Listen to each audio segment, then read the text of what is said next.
अस्सलाम वालेकुम, मेरा नाम फराज अहमद उसामा है और ये मेरा चैनल है डिजिटल कंप्यूटर साइंस। क्लास 9 का चैप्टर 5 कम्युनिकेशन नेटवर्क्स, इसके अंदर लेक्चर 6 टाइप्स ऑफ मॉडेम को हम कवर करने जा रहे हैं। तो आइए चलते हैं कंप्यूटर स्क्रीन पे और इसकी तफसील देखते हैं। Chapter 5 computer networks, lecture 6 types of modem को हम कवर करेंगे। हमारे पास 3 तरह की मॉडेम्स अवेलेबल हैं जो कि कॉमन हैं: dial up modem, DSL modem और आईएसडीएन मॉडेम। पिछले लेक्चर में हमने इनकी कम्युनिकेशन लाइंस के ऊपर बात की थी, तो यहाँ पे हम इनकी मॉडेम्स को स्टडी करेंगे। अब अगर हम देखते हैं सबसे पहले डायल अप मॉडेम को, तो इसके अंदर रिक्वायरमेंट है कि डायल अप इंटरनेट कनेक्शन हो डायल अप लाइन के ऊपर या टेलीफोन लाइन के ऊपर।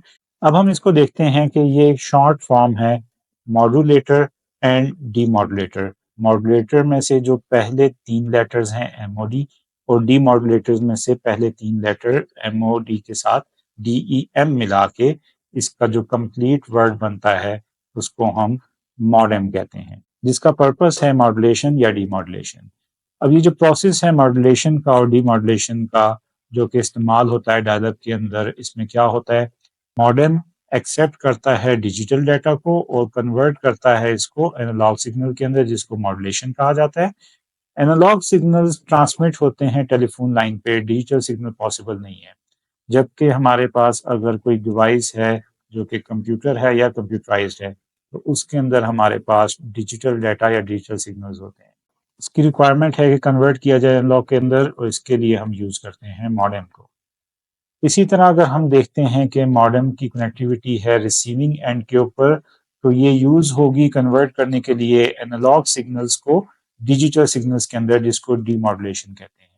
तो हमारे पास अगर एक सेंडर है, इस सेंडर ने डाटा सेंड करना है, तो ये कनेक्ट करेगा एक मॉडेम से, और मॉडेम की कनेक्टिविटी होगी आगे केबल से, मीडियम से, फिर अगेन इसकी कनेक्टिविटी यहाँ पे होगी एक और मॉडेम से, और इसकी कनेक्टिविटी होगी रिसीवर के साथ। तो इससे क्या होगा, कम्युनिकेशन हमारी पॉसिबल होगी। और ये डायल अप मॉडेम वाली कम्युनिकेशन है जिसके अंदर मॉडेम की रिक्वायरमेंट है बोथ एंड पे, सेंडर एंड पे भी और रिसीवर एंड पे भी। नेक्स्ट हम देख लेते हैं डीएसएल को। डीएसएल मॉडेम हमारे पास यूज होती है कनेक्ट करने के लिए माइक्रो कंप्यूटर को हाई स्पीड डीएसएल कनेक्शन के साथ। इसी तरह अगर हम देख लेते हैं कि अगर हमने मॉडेम यूज की है जो कि डीएसएल मॉडेम है, उसके लिए आजकल हमारे पास कॉमन है कि राउटर यूज किया जाए। क्यों? राउटर से हम लोग यूज करते हैं wide area network. Wide area network किसका होगा, मोस्टली हम आईएसपी इंटरनेट सर्विस प्रोवाइडर से यूज करते हैं। लाइक हम कह सकते हैं कि अगर पीटीसीएल है, या हम कह सकते हैं कि अगर नायाटेल है, तो इन दोनों कंपनीज के लिए जो कि हमारे पास इंटरनेट सर्विस प्रोवाइडर हैं, इनका वाइड एरिया नेटवर्क कनेक्ट होता है राउटर के साथ, और उसके साथ हम अपने घर में लोकल एरिया नेटवर्क कनेक्ट कर सकते हैं। किस तरह से, कोई भी हम कंप्यूटर कनेक्ट कर सकते हैं, या हम कोई भी मोबाइल फ़ोन कनेक्ट कर सकते हैं। इसी तरह हम अपना लैपटॉप कनेक्ट कर सकते हैं, और कंप्यूटर के लिए हम यूज़ कर सकते हैं केबल भी, जबकि मोबाइल और लैपटॉप के लिए हम यूज़ कर सकते हैं वाईफाई को। और ये जो वाईफाई है, ये अवेलेबल होता है राउटर के अंदर एक सेपरेट पोर्ट के साथ, इसकी अलहदा पोर्ट होती है। अगर इसको हम देखते हैं कि ये डिज़ाइन किया गया है प्रोवाइड करने के लिए हाई स्पीड इंटरनेट एक्सेस, तो उसके लिए डेफिनेटली राउटर एक बेहतर डिवाइस है। इसी तरह अगर हम एक्सटर्नल डिवाइस को हम कनेक्ट करते हैं कंप्यूटर के साथ, तो हमें एक यूएसबी चाहिए या ईथरनेट पोर्ट चाहिए।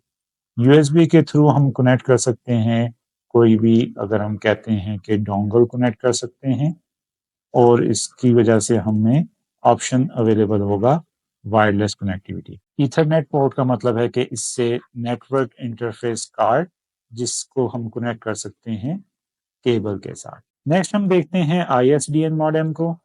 ये भी कन्वर्ट करती है डिजिटल सिग्नल्स को जो कि यूज होते हैं कंप्यूटर में, और इन सिग्नल्स के साथ ट्रांसमिट हो सकता है आईएसडीएन के ऊपर डाटा, अगर हमारे पास आईएसडीएन लाइन है।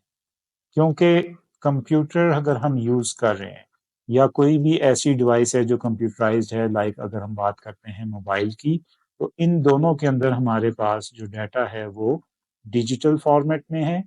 अब प्रोवाइड होता है हमें दो तरह का, ऑप्शन वॉइस का और डाटा का, और एक सिंगल लाइन पे और सेम टाइम के ऊपर। तो इसका जो मॉडेम हम यूज़ करेंगे ISDN, उसमें ये हमारे पास ऑप्शन होना चाहिए कि इन दोनों ऑप्शन को वो साइमल्टेनियसली डील कर सके। लाइक अगर हम कहते हैं कि वॉइस का डाटा है और हम कहते हैं कि हमारे पास जस्ट डाटा किसी भी टाइप का है, तो इन दोनों की कनेक्टिविटी एक ही टाइम पे हमें अवेलेबल होगी ISDN के अंदर, और ये काम ISDN मॉडेम प्रोवाइड करेगा।